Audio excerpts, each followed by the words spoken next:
everybody, and welcome back to the channel. Today we're going back to our retro roots, and we're talking about just kind of retro game collecting in a sense, in a special way. I'm going to talk about the condition of games. I've done previous videos where I've shown you how to clean your systems, clean your games, get them looking in as tip-top shape as you possibly can.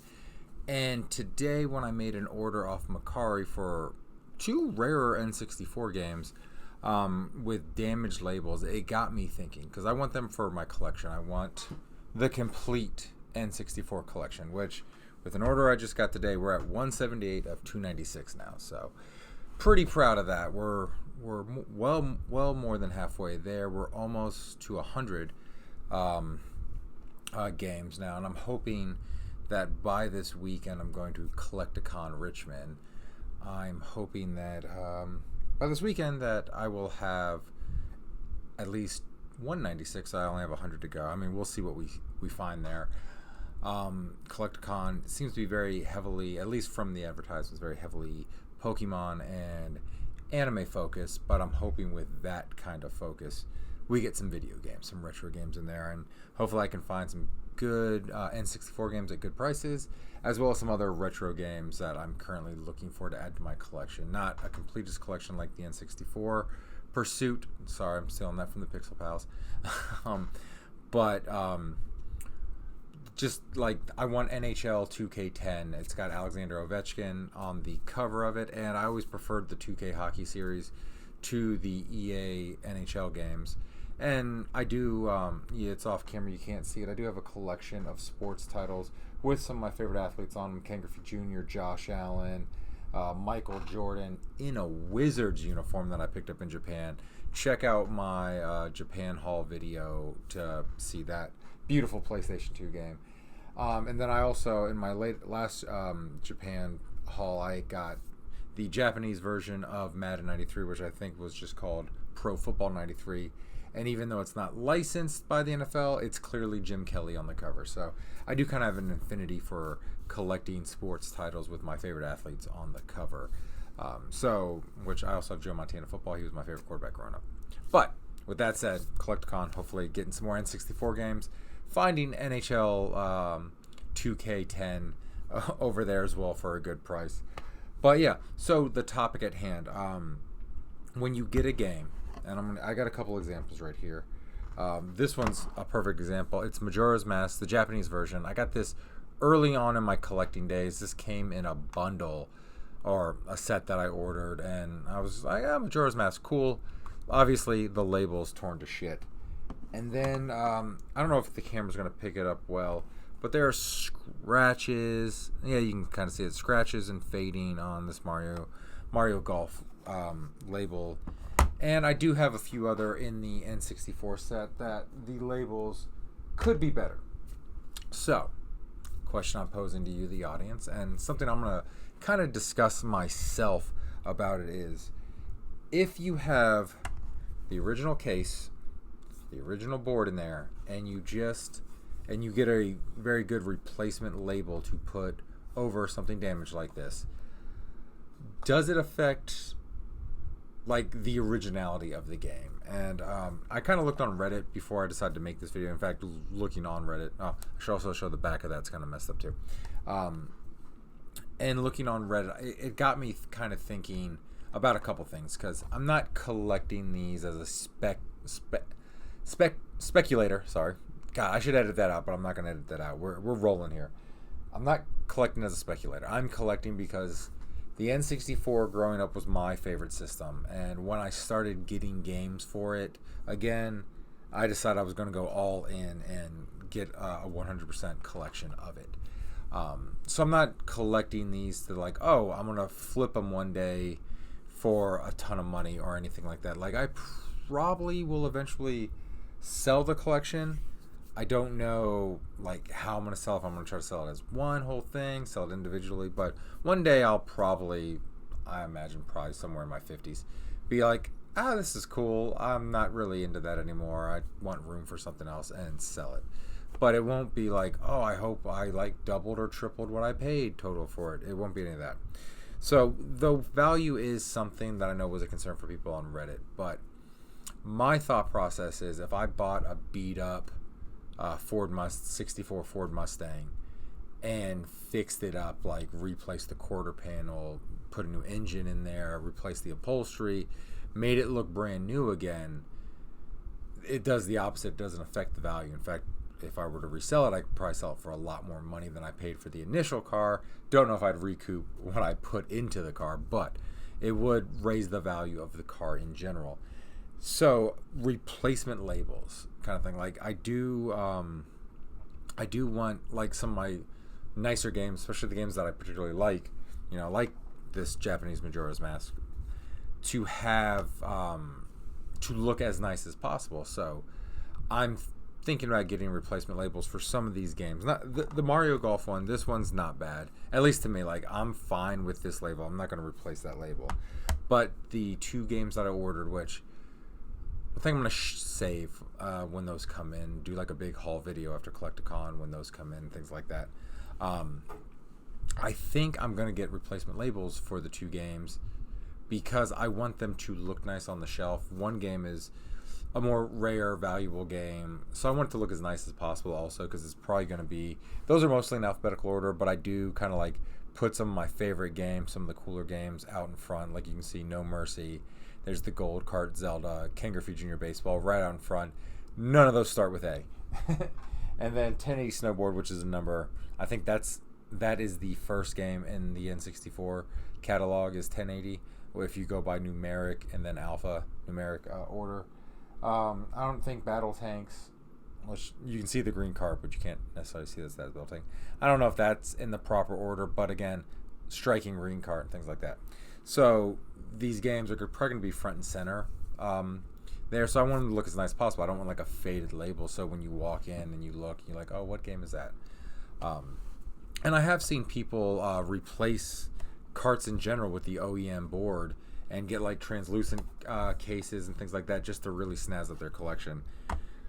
To me, I want my carts looking original. Like I want, these gray carts, unless, they came blue or green or red or whatever.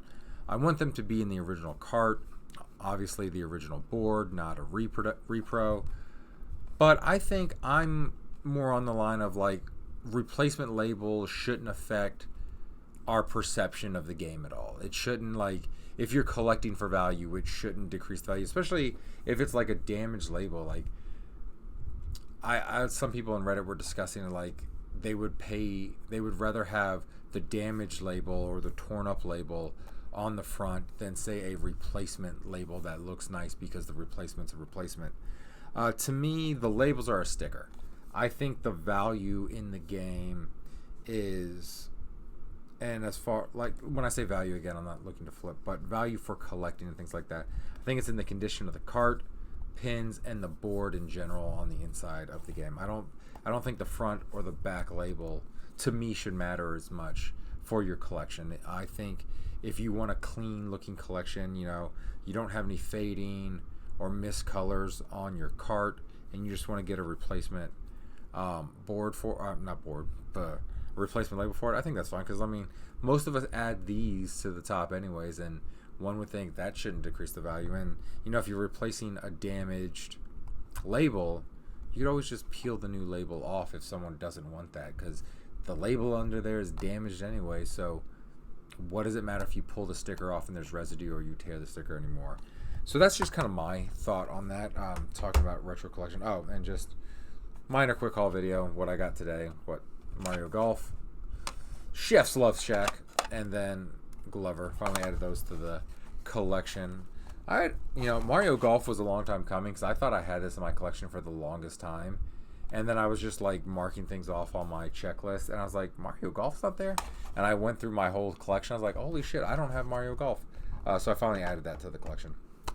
But yeah, my thoughts are the label shouldn't matter. I think if you are selling them though, like if you're reselling your games and it does, and it has a replacement label, I think you should definitely inform the buyer of that, because some people might not want to buy something with a replacement label. They might want everything to be original no matter the condition of the original part. So yeah, if you like, or if you've got like a broken cart, like you can buy replacement shells. I think also you should tell people that it's like, oh, the front shell is replaced because it was broken, but OEM board, OEM everything else, let the people know, kind of thing like that. So you definitely should, if you replace the label, let them know, hey, it's a replacement label. But like I said, me, myself, and I do want my collection to look as good as possible. So for those two incoming games, I'm definitely going to get replacement labels for them. And then I think, because I'm going to have to do something about my collection, because I can't fit any more games on that shelf now. So these 3 games that I got, it's 4 games on the way, but 2 of the games in the bundle I already own.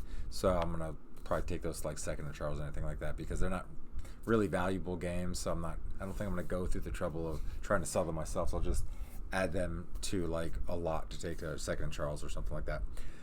But yeah, I think I'm going to go through, because I'm going to have to do something about the collection there. Maybe move all the Switch and GameCube games to a different shelf.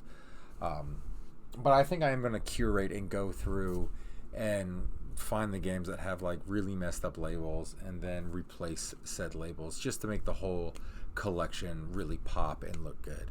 So yeah, that is my thought on replacement labels and also replacement parts for anything, not just N64, Super Nintendo, Genesis Master System, any cart-based games.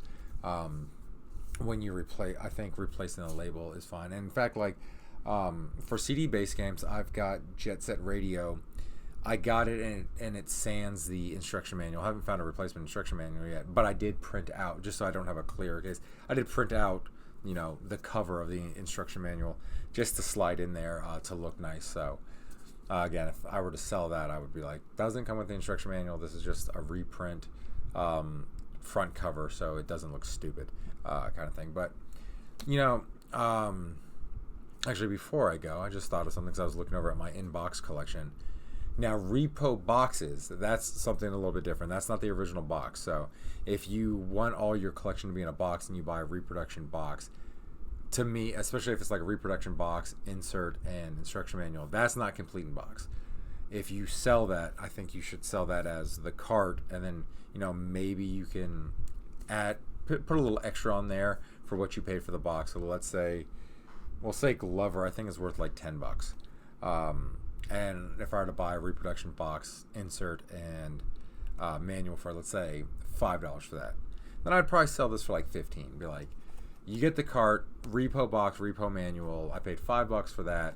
I'm tacking it onto what I would charge for the game, and I think that would be fine. But definitely don't, if you have a repo box and insert and manual, don't sell it as complete in box. That's shady right there. Don't do that. Don't do that at all. That is definitely not OEM at all. So don't sell that as complete in box. But yeah, those are my thoughts on labels, repo labels, repo boxes. Let me know what you think in the comments below. Do you think it takes away from the game if you replace the label because you have a highly damaged label, or do you think it adds more? Because I think I would rather pay the same price with a replacement label than I paid for this. So let's say this was $10 and a person offered it with a replacement label. Yeah, I'd want that over paying $10 for this. To me, it just adds not necessarily monetary value, but value to me to have a nice label on there, as opposed to this where whoever bought it tried to write the Z on there, say like, oh, this is Zelda, kind of thing like that. So those are just my thoughts on that. I would love to hear the rest of the retro community's thoughts on it, because I've never really seen much of a discussion on it. I've seen a couple YouTubers that I follow replace labels to make their collection look good. I think it's Nintendo Ned, or I think that's his name. I know he's done that to some of the more damaged labels. I know the Pixel guys, Pixel Squad, not Pixel, I call it Pixel Pals already. The Pixel Squad, I know they've done repo boxes, and I know they've done things for labels and things like that. So, but I've never seen a discussion about it. I've only just seen people do it. So, trying to start a discussion in the comments below. Let me know your thoughts on it. As always, thank you for watching. If you like what you saw here and you aren't subscribed, please feel free to check out some of the videos. And then, if you like more of what you see, subscribe here. I always welcome the discussion. And as always, take care. Have a great rest of your day. And I'll see you in the next video.